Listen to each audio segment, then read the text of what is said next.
Seul contre tous. Philippe David.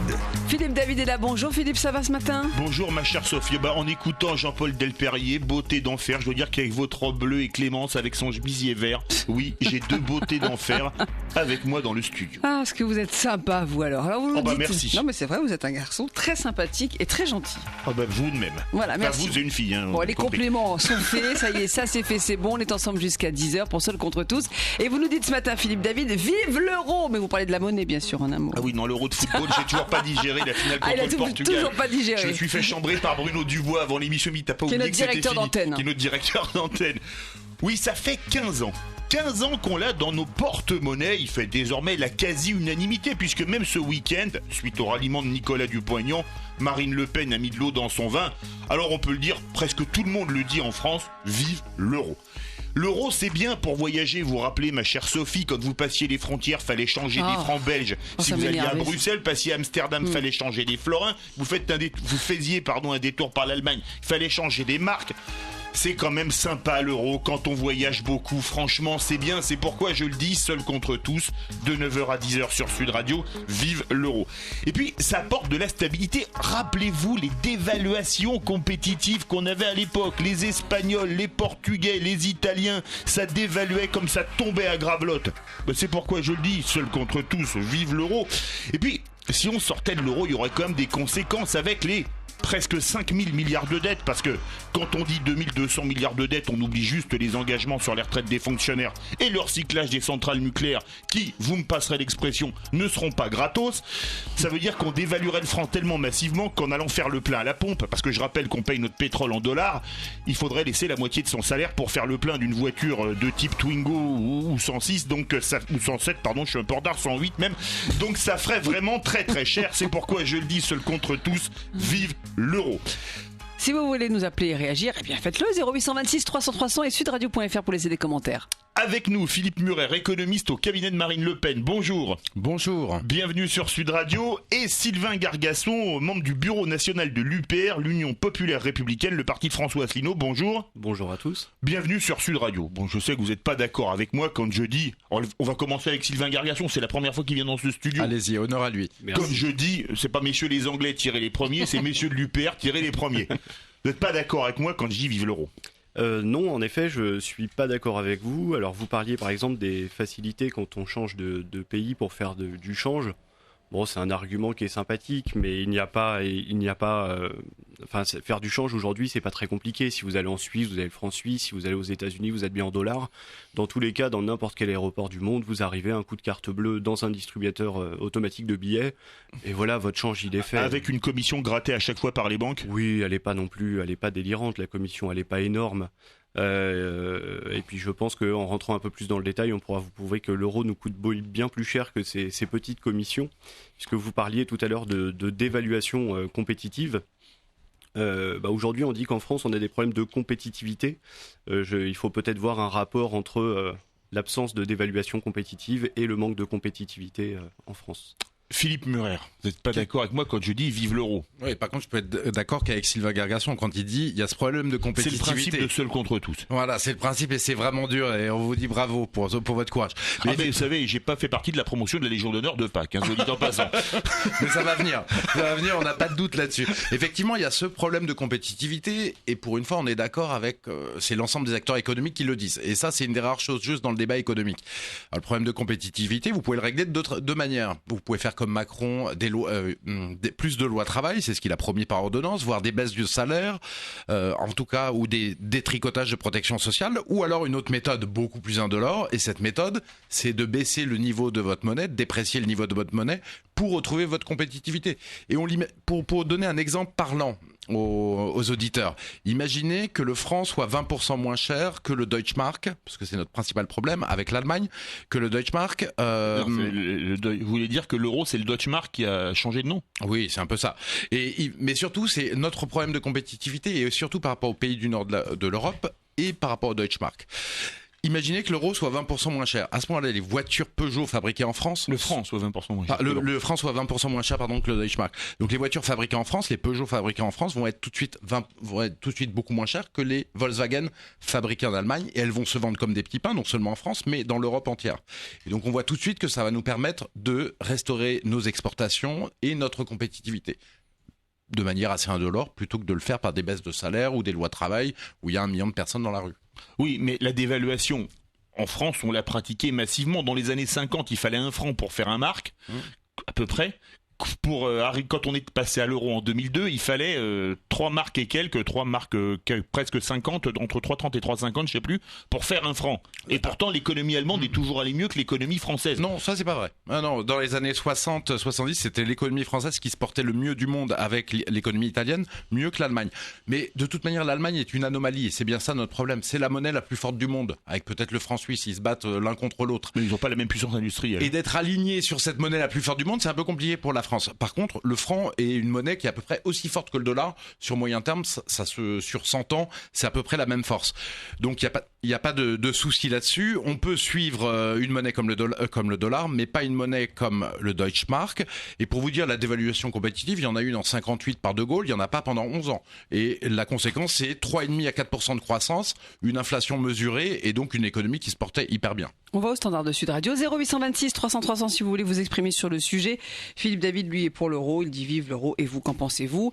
Direction Blagnac, vers Toulouse avec... comment s'appelle-il? Ah bah voilà, j'ai perdu. Frédéric, alors. Ma chère Sophie, j'ai une baisse de régime. Ma chère Sophie, Frédéric vous trouble.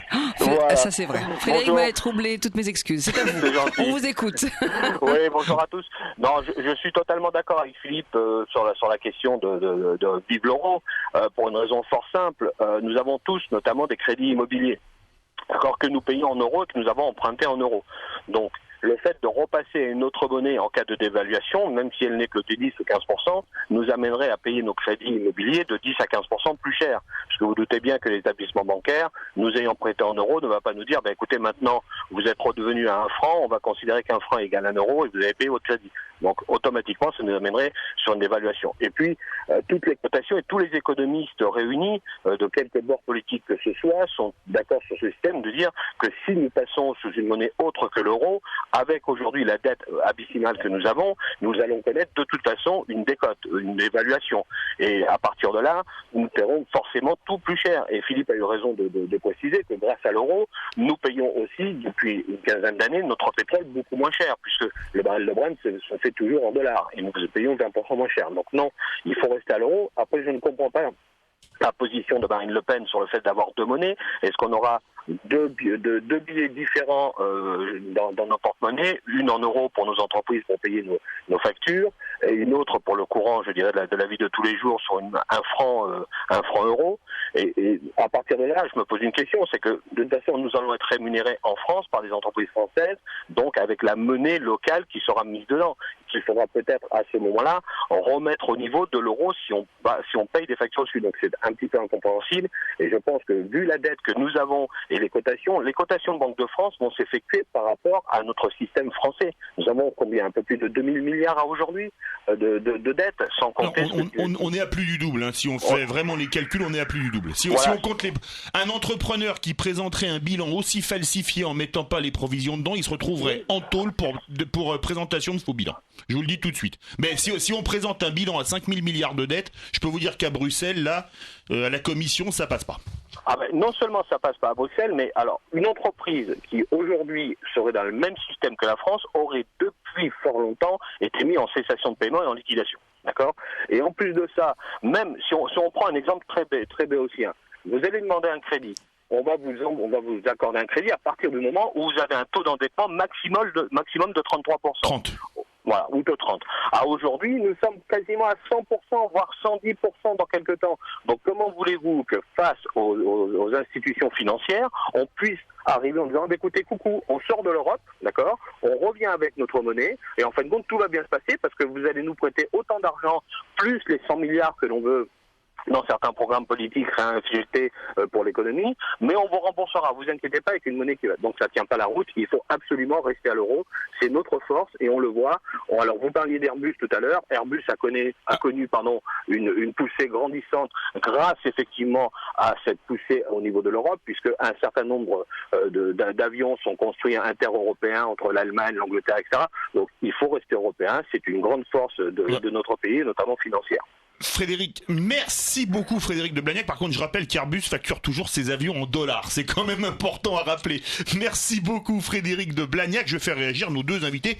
Vous n'avez pas parlé depuis quelques temps. Sylvain Gargasson, vous êtes membre du bureau national de l'UPR, l'Union populaire républicaine.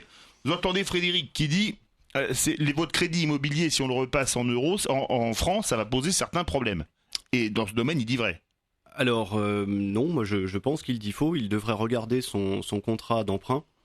En fait, dans les clauses, il trouvera le fait que il a l'obligation de rembourser son crédit en monnaie nationale. Donc en fait, quand on est passé de l'euro au franc, ses dettes ont été converties du franc à l'euro. Ses dettes ont été converties de franc en euros. Son épargne aussi. Son épargne aussi. En Allemagne, il y a des gens qui avaient qui avaient fait des emprunts vis-à-vis de l'Allemagne en marques, qui était, comme le rappelait Philippe Murer, la monnaie la plus forte du monde, et ils ne savaient pas ce que serait l'euro, donc eux aussi auraient pu tiquer. Et ils n'ont pas eu le choix, puisque de toute façon, les contrats sont ainsi faits. Donc il faut savoir qu'à peu près 97% de notre dette est libellée en droit français, c'est-à-dire que si on sort de l'euro, ce sera remis en francs, et il n'y aura pas d'évaluation ou je ne sais quoi. Certains ensuite sont inquiets sur le fait qu'on ne nous prêtera plus d'argent dans ce cas-là. J'y crois absolument pas, et en plus de ça, les Français sont parmi les plus gros épargnants, ce qui fait qu'il y a aussi une assise financière en France avec des possibilités législatives. Enfin, ça c'est encore un autre sujet. Pour ce qui est d'Airbus, il nous a dit, on en a parlé précédemment. Moi, j'ai pas entendu Airbus citer. J'ai pas parlé d'Airbus, c'est pour ça. Non, personne. Mais bon. Frédéric qui appelait de Blagnac, vous tournez la tête, vous voyez toujours un Airbus, ou au sol ou dans le ciel. Moi, je contredis ce qu'il nous dit et je m'appuie tout simplement sur les déclarations du PDG d'Airbus. Qui disait que quand l'euro monte, ne serait-ce que de quelques centimes sa parité vis-à-vis du dollar, ça représentait des pertes sèches pour Airbus en termes de vente. Parce que Airbus facture en dollars, faut le rappeler. Oui, Airbus facture en dollars, mais lui, il paye ses ouvriers, notamment français, en euros. Et du coup, quand il y a un delta, que l'euro monte, comme on a pu le voir monter jusqu'à 1,50€ pour $1, pour Airbus, c'est une perte énorme. Donc, qu'il aille se renseigner sur ce que disait le PDG d'Airbus, qui est sans doute mieux placé pour savoir ce qui se passe. Philippe Murer. Alors moi, la question des dettes, je croyais que c'était vous qui alliez me poser cette question vicieuse des dettes qui allaient rester en francs, en euros, et donc ça allait nous ruiner. Que je suis quelqu'un de vicieux, j'attendais à votre question vicieuse. Dans vos questions uniquement. Merci. Alors je vous remets, j'aurais bien aimé le remettre à l'auditeur, le règlement... Frédéric, le règlement 1103, il peut aller le chercher d'ailleurs sur Internet, il tape règlement 1103 du Conseil du 17 juin 97. Qu'est-ce qu'il dit ce règlement ? Ça a été le règlement qui disait que toutes les dettes en francs, ou toutes les dettes en marque, doivent passer en euros, que ce soit les dettes des entreprises, donc privées, des entreprises, des ménages ou de l'État. Donc il dit exactement cela, et en fait le débat est vraiment clos, puisque c'est le texte officiel de l'Union européenne, et on peut l'utiliser à l'inverse. Ouh là là, je suis en train de taper le micro en faisant des grands gestes. Le micro d'à côté. Et en fait, donc c'est le texte symétrique qu'on utiliserait de la même manière si on sortait de l'euro pour que nos dettes repassent en francs. Donc il n'y a pas de sujet là-dessus. Mais par contre, il a parlé d'un point. Comment est-ce qu'on ferait avec deux monnaies ? Parce que Marine Le Pen a parlé ce week-end de deux monnaies. Comment est-ce qu'on ferait ? C'est ce que disait Frédéric. Alors, elle a dit qu'effectivement qu'on voulait une souveraineté monétaire. Donc il y aurait une monnaie franc qui serait en France, quoi qu'il arrive. Et si nos partenaires sont d'accord, on garderait l'écu, en fait, une monnaie d'échange pour les grandes entreprises. Mais pour le particulier, ça changerait rien. Avant 2002, pardon. Avant 2002, mais avec des parités glissantes. Ça veut dire qu'en fait, il faudrait bien que le franc... qu'il n'y aurait plus de serpent monétaire ? Si, on aurait un serpent monétaire, mais qui serait glissant. C'est-à-dire que le franc pourrait être dévalué ou la monnaie grecque pourrait être dévaluée par rapport aux marques pour qu'on ait un équilibre des balances commerciales. La monnaie grecque, elle serait vraiment dévaluée. Ah oui, ça, là, on serait à 50%. Là, elle serait quelque part entre le dollar zimbabwéen et la roupie pakistanaise. Puis l'autre problème de la monnaie grecque, c'est que de toute manière, elle a 180% de dette sur PIB, la Grèce, donc de toute manière, c'est un État qui est en faillite. D'ailleurs, pour sauver l'euro, la France a prêté 40 milliards d'euros.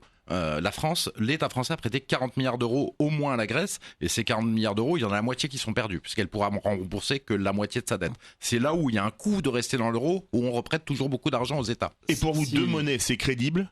Sylvain Gargasson ? Ça a existé avec le système de l'écu. Après, moi, j'y suis pas spécialement favorable. Je suis plus pour chacun une monnaie nationale et puis ça suffit bien. Il n'y a pas besoin de rajouter de la complexité. Puisqu'on parlait de la Grèce, par exemple, le plan de sauvetage de la Grèce inclut notamment que les nouveaux prêts qui ont été octroyés à la Grèce ne sont pas en droit grec, mais en droit anglais. Ça prouve bien toute la réalité de ce qu'on est en train de dire avec Philippe. C'est-à-dire que si demain la Grèce... Exactement, si la Grèce demain sort de l'Union européenne, elle, en revanche, sa dette va exploser. Et si les gens l'ont fait, c'est parce que justement, ils craignent ça. 0826 300 300, c'est le numéro de Sud Radio. Si vous voulez parler en direct avec Philippe David, avec ses invités Seul contre tous, c'est jusqu'à 10h.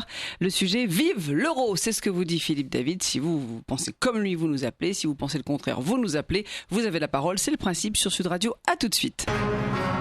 Sud Radio. Seul contre tous. Philippe David. En ce mardi 2 mai, Philippe David vous dit dans Seul contre tous, vive l'euro. Lui ne veut pas qu'on change notre monnaie, il veut que ça reste comme ça, talala. Et vous, qu'en pensez-vous? Talala. J'ai l'impression d'entendre Renaud faire Et vous, qu'en pensez-vous? Est-ce que vous voulez qu'on garde l'euro ou pas? Vous nous le dites au 0826 300 300. Ça se passe aussi sur sudradio.fr avec Clémence qui surveille vos votes. Et on veut garder Clémence aussi. Mais il n'y a aucune raison qu'on se sépare de Clémence en fait. De quoi vous parlez? N'importe quoi. Vraiment. Non mais surtout moi je tiens à révéler les coulisses de Sud Radio et Philippe ayant vu que son score n'était pas très bon pour lui, il est allé vite voter sur son petit téléphone portable. C'est pas vrai, voilà. Mais quel filou celui-là alors. Pour lui-même, si c'est pas beau ça. Bon alors en tout cas vous êtes malgré tout 89% pas d'accord avec Philippe David quand il dit vive l'euro, avec des commentaires comme celui de Christophe Castaner sur Twitter. Donc lui on le signale, hein, c'est un porte-parole d'Emmanuel Macron, donc au moins c'est clair. Il dit Marine Le Pen nous perd avec la sortie de l'euro alors que son projet tourne à plus de 70% autour de ce sujet. Et évidemment, il revient sur la petite cacophonie qu'il y a eu ce week-end à propos de l'euro. À propos de l'euro. Voilà, très bien. Et Renaud, c'est bon, pas de commentaires Non, on va s'arrêter là, on va continuer. Il faut laisser la liberté d'expression à Clémence quand même. Bien sûr. Attention. C'est sacré la liberté d'expression. Mais oui. Surtout sur Sud Radio. Oui. Didier nous appelle de région parisienne, Romainville, dans le 9-3, comme on dit, le 93. Salut Didier, merci d'être avec nous dans Seul contre tous. Bonjour Didier. Bonjour, vous avez la parole. Philippe David et Sophie Gaillard, que j'écoute le soir dans les ânes d'ailleurs, et c'est super. Voilà. Merci. Et ce soir, on a Christine Kelly, qui a écrit un livre sur François Fillon. C'est la première fois que c'est une biographie qui sort. Voilà, donc je serai dans ma camionnette, j'écouterai ce soir. Soyez là, surtout dans la camionnette, j'y tiens. Les ânes, alors je rappelle, c'est de 17h à 18h, voilà. Une émission où on se poile du début à la fin. Avec Jacques Maillot, Michel Guidoni et Gilles Détroit.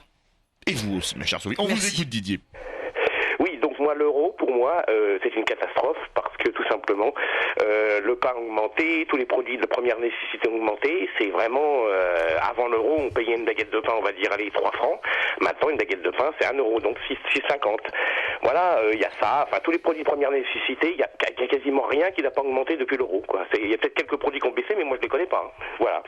Mais Didier, je vais vous prendre un exemple. Le problème, c'est que tous les fabricants, alors je sais que c'est interdit par la loi de faire des prix publics parce que les prix sont libres, mais on va pas se raconter d'histoire. Les 3/4 des produits, que ce soit l'électroménager, etc., les fabricants disent en douce aux distributeurs, tu vends tel produit à tel prix et comme ça je te file tant de marge. Vous voyez, un peu. Si on revenait au franc, pour être au prix psychologique, mais qu'est-ce que vous croyez que les fabricants baisseraient leur prix? Non, ils les réaugmenteraient à nouveau. Ils baisseraient pas, ils les stabiliseraient, je suppose. Enfin, j'espère en tout cas. Vous y croyez qu'il les stabiliserait? Moi je crois plutôt qu'il leur mettrait une bonne petite poussée vers le haut. Vous savez, il n'y a pas de petit profit. Ouais, d'accord. Mais enfin bon, moi je pense que, pour moi en tout cas, l'euro ça a vraiment été la catastrophe. Enfin, moi, voilà. Et vous voudriez revenir au franc, Didier? Oui, absolument. Eh bien, écoutez Didier, c'est votre avis, c'est votre droit de le défendre, et nos invités vont réagir. Sylvain Gargasson, vous êtes membre du bureau national de l'UPR, le parti François Asselineau, l'Union populaire républicaine. Qu'est-ce que vous voulez répondre à Didier? Vous pensez comme lui, je parie? Alors oui, en effet, je suis assez d'accord avec lui. Ce dont on est en train de parler là, c'est l'inflation. C'est vrai que les défenseurs de l'Europe ont toujours dit que l'euro amène peu d'inflation. Alors certes, l'augmentation des prix, c'est peu d'inflation, mais quand il n'y a pas d'augmentation des salaires, c'est tout de suite beaucoup plus gênant. C'est-à-dire que si les prix augmentaient beaucoup, mais que nos salaires aussi, au final, ce ne serait pas si dérangeant que ça. Ensuite, il y a un deuxième sujet. Vous parliez des prix, des prix psychologiques et du fait qu'on allait réaugmenter. Dans le programme de l'UPR, on a prévu de sortir à 1 euro égale 1 franc. C'est beaucoup plus simple, aussi bien d'un point de vue informatique que d'un point de vue intellectuel, de se dire, bah voilà, là, ma baguette qui coûtait 1 euro, et ben elle va coûter 1 franc.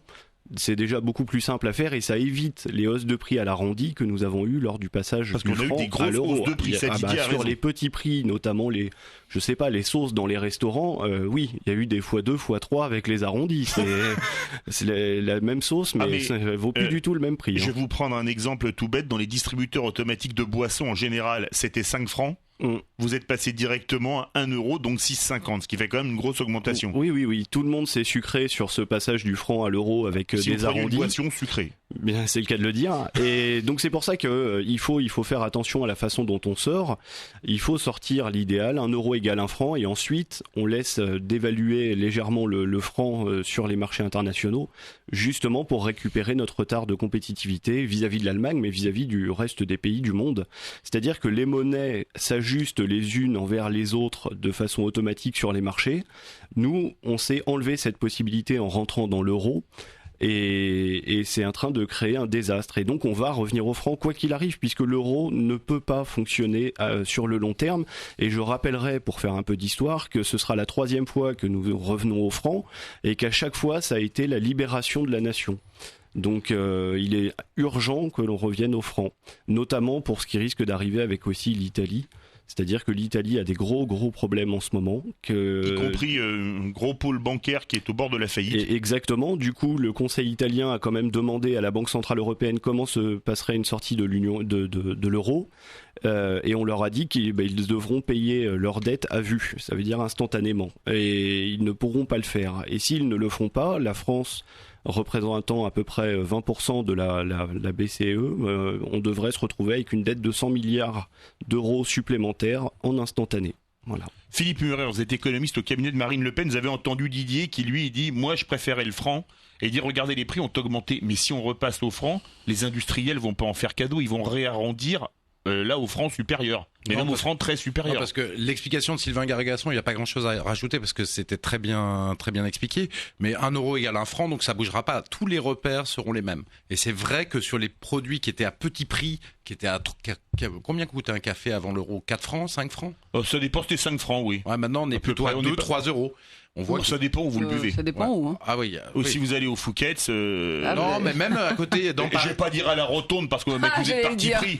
Mais là, vous allez peut-être le payer 3 euros. Si vous allez au café à Romainville à côté de chez Didier, c'est plutôt 1,50 €. Mais je regardais à Paris où on est passé vraiment une explosion des prix des cafés, des bières, de la baguette et des produits de première nécessité à petit prix en fait. Il y a eu une inflation différente selon que ce soit des produits chers ou des produits peu chers. Et c'est plutôt les classes populaires qui ont payé la note, puisque c'est les produits qu'ils achètent le plus de première nécessité qui ont explosé. Mais alors quand même, Sylvain Gargasson, il y a quand même un point important, et on en parlait, c'était Frédéric qui en parlait tout à l'heure. Toutes nos importations de matières premières, et malheureusement en France, on n'a toujours pas de pétrole 40 ans après, même si on a toujours des idées. Notre pétrole qu'on paye en euros, mais alors je sais pas moi, quand Mittal fait de l'acier en Lorraine, le minerai de fer il le paye en dollars, le charbon il le paye en dollars, etc. Si jamais on dévaluait, on va avoir, ça va être impossible. Le prix de l'essence, si on dévalue de 20%, on peut augmenter de 20% déjà le prix du litre. C'est-à-dire on va passer d'1,50 € pour du sans-plomb à 1,40 €, 1,50 € à 2 €. Alors pas du tout. Il y a plusieurs raisons. Il y a plusieurs raisons pour ça. Il y a beaucoup d'économistes qui ont travaillé sur le sujet du retour au franc et notamment Philippe Murer qui avait fait un excellent travail à la Fondation Res Publica avec Jacques Sapir. Faut savoir que dans votre litre de gasoil ou de super que vous achetez à la pompe, il y a plusieurs choses. Premièrement, il y a la matière première, en effet. Deuxièmement, il y a le service. Je veux dire, le pétrole ne se raffine pas tout seul et n'arrive pas à la pompe tout seul. Et surtout, troisièmement, et c'est là la grosse part que tous les auditeurs connaissent très bien, c'est notamment la TIPP, la TVA. Alors là, j'explique, la TIPP, c'est la taxe intérieure sur les produits pétroliers. Tout à fait. Et par exemple, si nous sortions de l'euro pour un retour au franc, les différents établissements bancaires, notamment Natixis, prévoient qu'il y aura une dévaluation aux alentours de 15%. À ce moment-là, on pourrait réguler avec la TIPP. L'euro est quand même passé... moins pour l'État. Mais l'euro est passé de 1,50$ à aujourd'hui à peine plus d'$1. Ça veut dire qu'on a eu une dévaluation énorme sur les 3 dernières années. Est-ce que votre prix du pétrole a été multiplié par 3 ? Non, parce que le prix du baril a baissé. Parce que le prix du baril a baissé, mais je veux dire, même comme vous le disiez, dans les biens de consommation, pas de consommation courante, mais quand vous achetez un téléphone, un ordinateur ou autre, ce ne sont que des prix de marché. C'est-à-dire que il y a 3 ans, à 1,50€ et $1,50 égale 1 euro, vous achetiez un iPhone qui coûtait $1000, il vous coûtait 1000 €, et aujourd'hui vous achetez le même iPhone qui coûte $1000, il vous coûte toujours 1000 €. Où est passée la différence ? Donc si demain on revenait au franc, il y aurait toujours aussi les prix de marché. C'est vrai, vous avez raison, c'est que les entreprises compriment leurs marges. On voit bien qu'Apple a comprimé ses marges quand l'euro a baissé de 30% par rapport au dollar. Excusez-moi, mais Apple, ils ont de telles marges qu'ils peuvent se permettre de les comprimer. C'est vrai, BMW aussi, parce qu'il y a beaucoup de produits importés qui sont aussi des voitures allemandes et très chères. Effectivement, elles peuvent comprimer un peu leurs marges. Et par contre, pour nombre d'entreprises, comprimer les marges, parce que c'est sûr que quand on a des marges, vous me passerez l'expression, dithyrambiques, comme Apple ou les constructeurs allemands de berline haut de gamme, c'est des marges énormes. La plupart des entreprises peuvent pas se permettre ce type de... Oui, et comme l'euro étant politique tarifaire baissière, pardon. Alors là, en plus, c'est beaucoup moins compliqué de défaire l'euro maintenant qu'il y a 3 ans, quand l'euro était très très fort, $1,50, parce qu'en fait, le franc aurait besoin de peu baisser par rapport au dollar. C'est surtout le Deutschmark qui va se réévaluer, donc il y aura un effet de choc très très faible. On reste avec vous jusqu'à 10h avec Philippe David. Ses invités, ils sont tous là pour parler de l'euro. Et Philippe vous dit vive l'euro en direct sur Sud Radio. Et vous, qu'en pensez-vous ? Est-ce que vous êtes d'accord avec Philippe David ou au contraire, comme Didier tout à l'heure qui passe à l'antenne, lui qui est contre l'euro ? Allez, vous nous le dites, vous avez la parole et vous la prenez au 0826 300 300. Commentaire également sur sudradio.fr. À tout de suite. Sud Radio. Seul contre tous. Philippe David. Philippe David est là avec ses invités et vous aussi, car on a besoin de vous. Vous pouvez réagir sur le sujet. Philippe David vous dit ce matin, vive l'euro. Et vous, qu'en pensez-vous ? Êtes-vous d'accord avec Philippe ou au contraire non ? Vous ne voulez plus de l'euro, vous voulez repasser au franc, pourquoi pas ? Allez, vous nous dites au 0826 300 300 et sur sudradio.fr où il y a Clémence qui surveille vos votes et vos commentaires. Oui, tout à fait. Philippe, est-ce que vous êtes sûr que vous n'avez pas encore voté pour vous ? Attendez, déjà, je vous en prie, on ne peut voter qu'une fois. Déjà ? Ah oui, c'est vrai. Sauf si j'avais allumé mon ordinateur, demandé le portable mais lui, de Sophie. Il a 15 comptes, c'est pour ça, donc il vote autant qu'il veut. Qu'est-ce que vous êtes médisante, ma chère Sophie. Donc non, je n'ai pas voté pour moi. Et donc vous êtes désormais 83% pas d'accord avec Philippe David, donc c'est quand même une légère progression, on va le dire. 6%, tout est relatif, mais exactement. Et on a un commentaire d'Éléonore de Vulpilière qui est journaliste, qui cite elle-même le journaliste François Langlette, qui était sur France 2 hier, et elle dit franc ou euro, c'est comme boire ou conduire, il va falloir choisir. Donc une interpellation pour le FN. J'aime bien le voir ou conduire, il faut choisir, c'est amusant.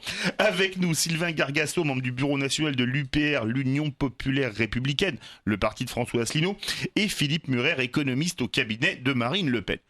Sylvain Gargasson, les faits sont têtus. On a quand même une 50aine de milliards de déficit commercial. Donc en fait, malheureusement, ce qu'on achète en France, très souvent, c'est du made in China, made in Bangladesh, made in Poland, made in ce que vous voulez. Et donc, si on dévalue, tout ce qu'on importe va être plus cher. Donc on va avoir une grosse baisse du pouvoir d'achat pour les Français.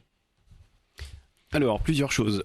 Déjà, si notre balance commerciale est déséquilibrée, il y a 2 raisons. C'est en effet notre monnaie qui est trop forte, qui fait que nous n'arrivons pas à exporter. La balance commerciale, c'est l'export vis-à-vis de l'import. Donc si on ne regarde que l'export ou que l'import, ça n'a pas de sens.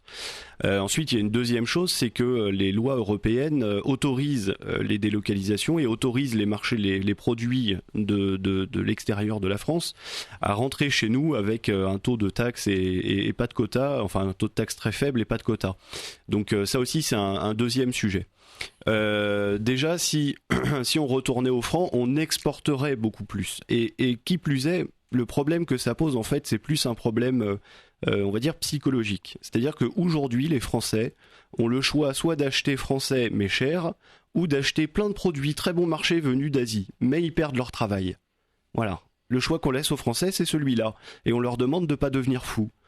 C'est délirant, je veux dire, quel responsable politique peut dire aux gens, écoutez, voilà, soit vous achetez tout, vous êtes au chômage, soit vous vous contraignez pour garder votre travail à acheter uniquement français. Mais dans le temps, on peut même plus acheter français. Je vous prends un exemple. parlait de Whirlpool la semaine dernière, ça fait 20 ou 25 ans qu'il n'y a plus un réfrigérateur ou un congélateur fabriqué en France. Oui. Et donc parfois on n'a pas le choix, ou alors sauf si vous voulez plus avoir de frigo chez vous. Mais là, c'est ennuyeux. Le problème, c'est qu'en effet, ça fait quand même des années qu'on est dans cet état et que du coup les sociétés partent les unes après les autres. Les traités européens autorisent les délocalisations. Ça, c'est sur le papier. La réalité, c'est qu'ils forcent aux délocalisations. Si vous étiez PSA et moi Renault, moi je décide de partir pour avoir de la main-d'œuvre chinoise à bas coût. Je ramène mes véhicules, j'ai augmenté mes marges puisque le chinois est pas cher et je baisse un petit peu le prix de mes véhicules. Pas grand-chose, 5-10%. Vous faites quoi ? Vous n'êtes plus compétitif. En France, vous n'êtes plus compétitif. Donc je ne vous laisse pas le choix. Soit vous mettez la clé sous la porte, soit vous allez vous aussi dans des pays à bas coût de salaire, de main-d'œuvre. Donc voilà, on est dans ce monde de fous où via l'ouverture des frontières d'un point de vue commercial, l'arrêt des quotas ou autre, on rentre dans un monde de folie où on oblige les sociétés à partir à l'étranger. Et donc on se retrouve sans travail, mais avec des produits peu chers. Ça n'a aucun sens. Philippe Murer, vous êtes économiste au cabinet de Marine Le Pen. Avec notre déficit commercial, une 50aine de milliards, quand même, c'est pas rien, c'est même énorme. Si jamais on sortait, qu'on dévaluait... mais on va voir tout ce qu'on achète va être beaucoup plus cher, donc on va avoir une grosse chute du pouvoir d'achat. Alors ce qu'on voit, c'est que en fait on importe 25% de notre PIB à peu près, 25% de notre PIB, donc déjà c'est un quart des produits qui sont achetés à l'étranger et pas tout comme vous semblez vouloir le faire croire pour augmenter dans les sondages. Voilà. le procès d'intention. Non mais c'est vrai, dans les produits manufacturés, on importe énormément. Regardez les vêtements. C'est à 99% importé, les vêtements de pays. Je peux vous dire que les marges sur les vêtements, j'ai discuté avec quelqu'un qui vend pour une enseigne de luxe pour enfants. Il fabrique à 4 €, les produits seront vendus à 80 €. Donc je peux vous dire que c'est un pur scandale d'ailleurs, et puis on le voit dans la qualité des vêtements. Là c'est plus une marge, c'est de la culbute. Ah ouais, c'est de la culbute, donc je vais vous dire, si ça leur coûte 4,50 € de coût de revient, ils pourront toujours le vendre au même prix, il n'y aura pas de sujet là-dessus. Mais ce qu'on peut voir, c'est par l'expérience, regardons sur l'expérience. Le Royaume-Uni, depuis qu'il y a le Brexit, la monnaie a baissé de 15%. Qu'est-ce qui se passe ? Il y a le déficit commercial qui est en train de se réduire parce que les exportations explosent, mais surtout l'inflation, finalement, elle est restée très sage. Elle est à 2%. Elle est donc au même niveau que l'Allemagne. 2,2 contre 1,7. On est au même niveau que l'Allemagne. Donc et le chômage chute. Et le chômage n'a jamais été aussi bas depuis 1975. Ouais, mais en Angleterre aussi, avec les contrats de travail à 1 heure, on n'est pas comptabilisé comme chômeur si on a travaillé 1 heure dans la journée ou dans le mois. Donc c'est sûr que les chiffres du chômage, on leur fait dire un peu ce qu'on veut aussi. Ça c'est juste. Mais en même temps, il y a quand même une vraie baisse du chômage tendancielle, hein, même si le chômage n'est pas forcément... Et puis il y avait déjà ces contrats d'1 heure avant le Brexit. Hein, donc la différence, c'est que ces gens qu'on peut faire travailler qu'1 heure, on les a appelés là où on les appelait pas avant. Je veux dire, le thermomètre a pas changé, même s'il n'est pas exceptionnel. Il y a un autre sujet qui est fondamental, si je peux me permettre de dériver, c'est le problème de la finance. Le problème de la finance, on voit bien que la finance est partout et qu'elle dirige un peu le monde. Moi, je croyais que c'était l'ennemi de notre président de la République. Ah oui, c'est vrai, mais effectivement, ça n'a pas l'air de l'être. C'était peut-être juste un appel électoral. Mais rappelons-nous, pourquoi Napoléon a créé la Banque de France et pourquoi il est important qu'on la retrouve. Napoléon crée la Banque de France parce qu'il dit, sinon ce sont les banques qui vous prêtent et la main qui donne est au-dessus de celle qui reçoit l'État. Et donc ça permet aux banques, en fait, puisque c'est elles qui prêtent à l'État, de tenir l'État.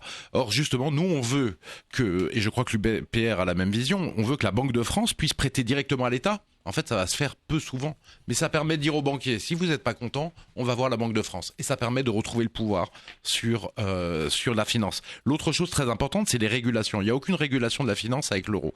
Parce que l'euro est pro-finance, pro-marché financier. Nous, ce qu'on veut faire, c'est de dire que la Banque de France peut dire... Les banques, vous allez prêter dans les marchés financiers, on vous défavorise, vous devez mettre plein de fonds propres de côté. Vous allez prêter aux PME, à l'économie réelle, ça crée de la richesse pour l'activité, c'est utile.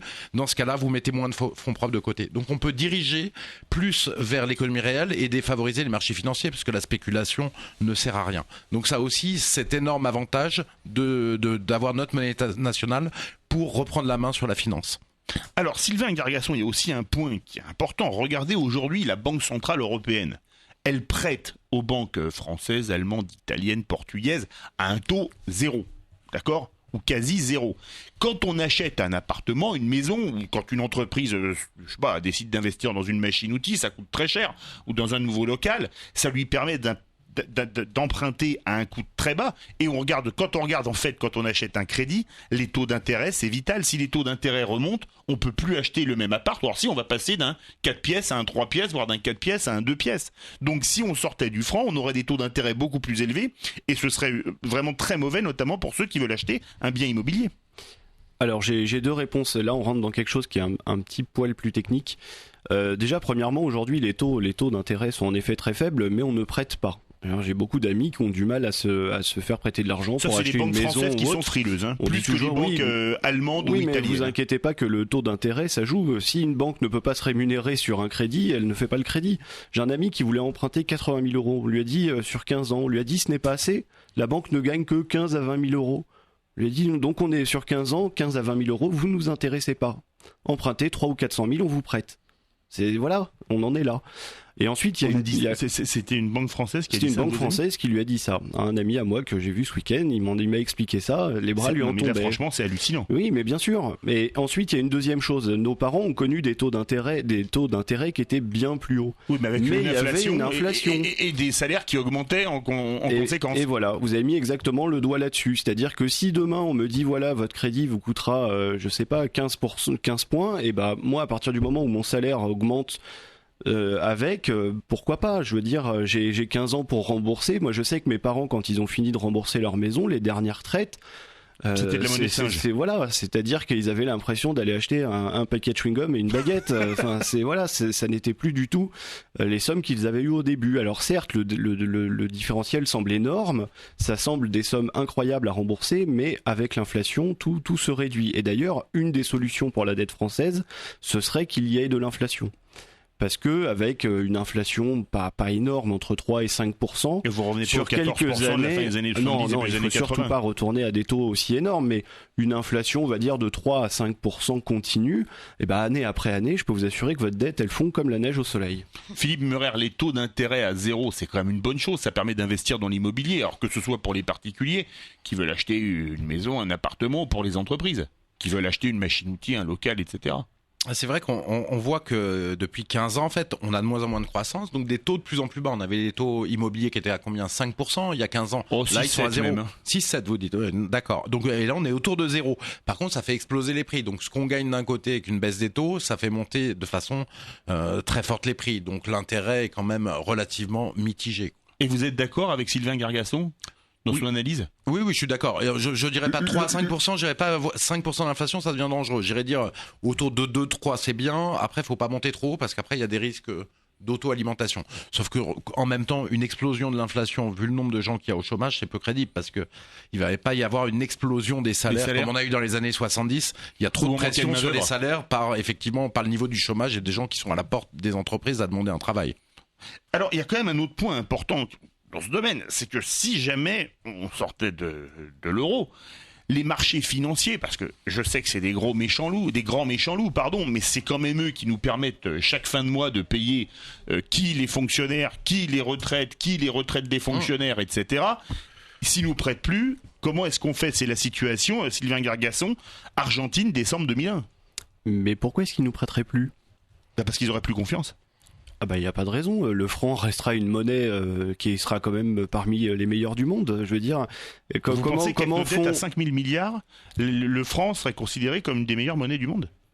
Alors, une des meilleures monnaies du monde, on va pas se comparer au Deutsche Mark, mais comment font les petits pays avec des monnaies très, enfin, je sais pas, si on prend le cas de l'Algérie, par exemple, l'Algérie, sa monnaie est même pas convertible à l'extérieur, parce qu'ils ont peur que sinon ça fasse sauter leur banque centrale, et pourtant ils peuvent emprunter.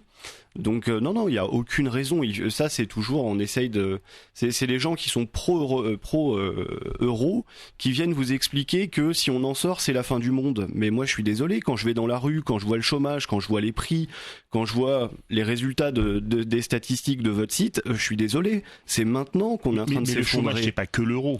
Ce n'est pas que l'euro, mais l'euro est en grande partie responsable du chômage. Si je reprends l'étude Respublica, donc Jacques Sapir et Philippe Murer ici présents, qui du coup je pense me contredira pas, une sortie de l'euro avec idéalement une sortie de l'Union européenne, puisque de toute façon les deux sont intriqués. Aujourd'hui, il n'y a pas de moyen juridique de sortir de l'euro sans sortir de l'Union européenne. C'est la possibilité c'est l'article 50 qu'il faut déclencher. Ça permet de récupérer les leviers de l'économie française et ça permet de faire descendre le nombre de chômeurs. Je crois que ça devait être quelque chose comme 2 ou 3 millions en 3 ans. 1 million à 2,5, oui. Voilà, entre 1 million et 2,5 en 3 ans.